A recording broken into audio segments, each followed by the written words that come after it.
one of the biggest challenges I see is entrepreneurs are struggling, they're not scaling. So what do you think is the biggest mistake entrepreneurs make when they're trying to grow and scale? They're trying to 10x themselves, whatever you want to call it. Yeah, I think one of the biggest mistakes is not, well, there's actually two. Sure. One is not niching down enough, right, and really focusing on what your core expertise is, right? What is your core expertise? So I had a lot of people try and have me, talk about things outside of YouTube ads and really expand, and that is something that we're doing now, but early on, it was really beneficial to become known as the YouTube ads experts. And you did a great job, by the way. Yeah. And I think that that's one thing that is, and I appreciate that. One thing that's really powerful is being able to showcase yourself as that core expert. And until you've really earned that title, there's still more space in the niche for you to be able to grow and really focus on that.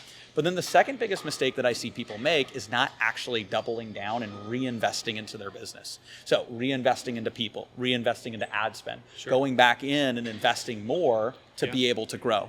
Because I think a lot of people know and they look at business and they say, okay, I need to make an investment to get started. Maybe you join a mastermind, maybe you invest into ads, maybe you invest into yourself or a course or whatever it is. And then you see a return. That's great.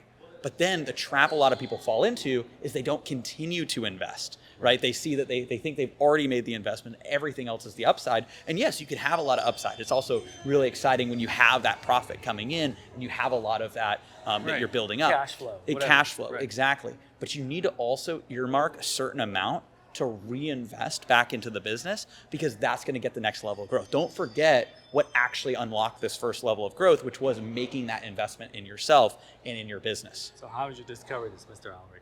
So I think that, the way that I really discovered this is just by looking around and seeing what a lot of people weren't doing and how it was different than what I was doing. So how is it that people would scale up and maybe hit 100K month or whatever it happens to be, but then not actually continue to see that growth going forward? And one of the biggest things that I saw was people not actually reinvesting back into themselves, back into the business, and figuring out what that next level of growth is, not hiring all the people that they should. And so one of the things I think is really important is actually building up a team and investing in your team. And so beyond investing in yourself, you want to invest in the business, you want to invest in the team, and you want to see that growth by being able to really build it out as a full business that invests in its people, in its marketing, in its strategy. If somebody's starting today and they're overwhelmed, I got to run ads, I got to do sales calls, I got to do all this stuff, my offer, I don't know if it's good. What piece of advice would you give? Yeah, it's to really, as wise as you are right now. Yes, oh, thank you. To really simplify. And this is one of the biggest things I talk about when I talk about ads and marketing, because there's a lot of fancy things. I know we talk about a lot of fancy things with YouTube ads, but really it comes down, and AI things, but really marketing, and I'll distill marketing, but you can do the same thing for really any area of your business. Marketing comes down to three main components. You want to reach the right person at the right time with the right message. And there's a lot of different ways to do that. I love, and my favorite way is YouTube ads, right? Because you really connect with them at that right time with that video marketing. But really, it's as simple as that, reaching the right person at the right time with the right message.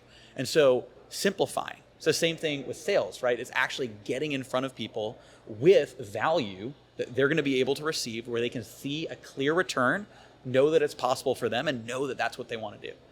And that's also how sales works, right? And it's the same thing with client success. You want to make sure that people are able to get results in an experience and a process that creates those results, but also creates a positive impact and feeling within their business, right? It's not results at all costs. It's getting results in a way that feels good and congruent to that person. And if you look at operations, right, is how can you connect all the dots within the business to make sure that things flow smoothly? So when you look at it that way, it's a lot more simple to look at the different areas of the business that might seem complicated on the surface. So I did this with you last year, if you remember. Yeah. What was your biggest breakthrough in the last 12 months? The light bulb moment. Aleric's like in his room or whatever.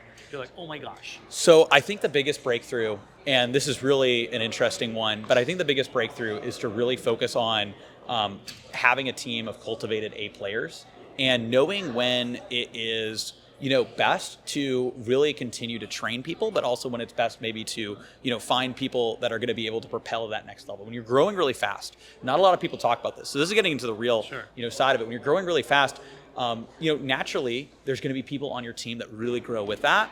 There's also going to be some people that maybe don't grow at that same level or that same speed. And what you want to do is give them all the tools. And we saw Jocko the other day, right? Right. It's really all about having, yeah, exactly. It's really all being about that leader and being that person that is going to take that extreme ownership. So ultimately, my entire team, it's relying on me. And at the same time, what we want to do is we want to make sure that we're giving our team the ability to grow. Yeah. And if they're not seizing that ability, then figuring out, okay, what's going to be the best path for them, and how can we get somebody in place to be able to grow? Because if you're, on a rocket ship and you have a mission, you need every single crewmate to constantly be training, constantly be growing, to be able to achieve that mission. And you can't have one person that is not going to be to that caliber, to that level. And they may have served you at one point, but maybe that's not where it's going to be. And so I know it's not the sexiest, takeaway, but I think that, over the past year, one thing that I learned is as you grow, you want to cultivate your team. It's always about you as the leader, right? How can you cultivate the team? How can you grow? And then if somebody is not being cultivated to that degree, what's going to be the best path for them and the best path for the company to be able to see the success that you want to have?